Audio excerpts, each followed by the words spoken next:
যে বাংলাদেশে প্রায় আনুমানিকভাবে প্রায় 20 লক্ষের মতো ক্যান্সার রোগী আছে। এর মধ্যে প্রতি বছর 2 লক্ষের মতো নতুন রোগী হচ্ছে। এর মধ্যে একটা বড় অংশ রোগী প্রতি বছরই মারা যাচ্ছে। আমাদের দেশে কতগুলো ক্যান্সার খুব বেশি হয়, তার মধ্যে ছেলেদের মধ্যে ফুসফুসের ক্যান্সার, কোলোরেক্টাল ক্যান্সার, আবার আরেকটা হলো ইসোফেজিয়াল ক্যান্সার, পাকস্থলীর ক্যান্সার ইত্যাদি ক্যান্সার। মেয়েদের মধ্যে সবচেয়ে বেশি হচ্ছে স্তন ক্যান্সার এবং জরায়ুমুখের ক্যান্সার এবং আরও ক্যান্সার হয়।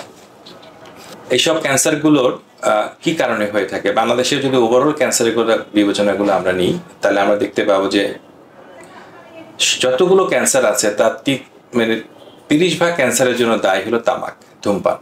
সেটা তামাক হোক, আমি যদি মুখে যেটা খাই, চর্বণ করি, সাদা পাতা খাই, সেটাও কিন্তু এর জন্য দায়ী। তাহলে 30% ক্ষেত্রে হলো তামাক সরাসরি দায়ী। আবার অনেকখানি অংশ দায়ী হলো খাদ্যে ভেজাল, যেটা আমাদের দেশে খুব বেশি পরিমাণ হয়। এছাড়াও প্রাকৃতিকভাবে আমাদের দেশে অনেক জায়গার মধ্যে কিন্তু বিভিন্ন কার্সিনোজেন আছে। যেমন আমরা একটা বলে আর্সেনিক কিন্তু ক্যান্সার তৈরি করে। আমাদের পানির মধ্যে, বাংলাদেশে অনেক জায়গা আছে যেখানে পানির মধ্যে আর্সেনিক আছে।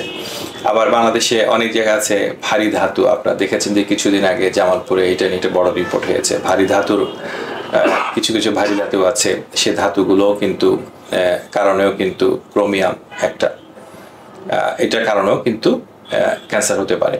যদি ঢাকা শহরকে আমরা বিবেচনায় নিই, যে পরিবেশের মধ্যে আমরা যদি বাতাস, এই ঢাকা শহরের বাতাসের মধ্যে আপনারা দেখবেন যে অনেকগুলো রিপোর্টিং হচ্ছে রিসেন্ট টাইমে। তার মধ্যে একটা হলো যে বলা হচ্ছে যে 7 থেকে 8 বছর আয়ু কমে যাচ্ছে, সাম্প্রতিক একটি রিপোর্ট হয়েছে। তো এর মধ্যে কি ঢাকা শহরের মধ্যে আমরা দেখছি যে আর্সেনিক, যেমন একটা হলো যে সালফাইড আছে, লেড আছে, আমাদের যে পেট্রোল আছে, তারপরে কার্বন মনোক্সাইড আছে। এগুলো কিন্তু শরীরের জন্য ক্ষতিকর এবং এগুলো ক্যান্সার তৈরি করতে পারে, ফুসফুস ক্যান্সার তৈরি করতে পারে। তো এরকমভাবে অনেকগুলো কারণ আছে। কিছু কিছু জীবাণু আছে, যেমন ধরেন হিউম্যান প্যাপিলোমা ভাইরাস একটা জীবাণু, যারা জরায়ু মুখের ক্যান্সার করে এবং মুখের ক্যান্সারও করতে পারে। তারপরে হেলিকোব্যাক্টার পাইলোরি এক ধরনের ক্যান্সার করতে পারে, পাকস্থলীর ক্যান্সার করতে পারে।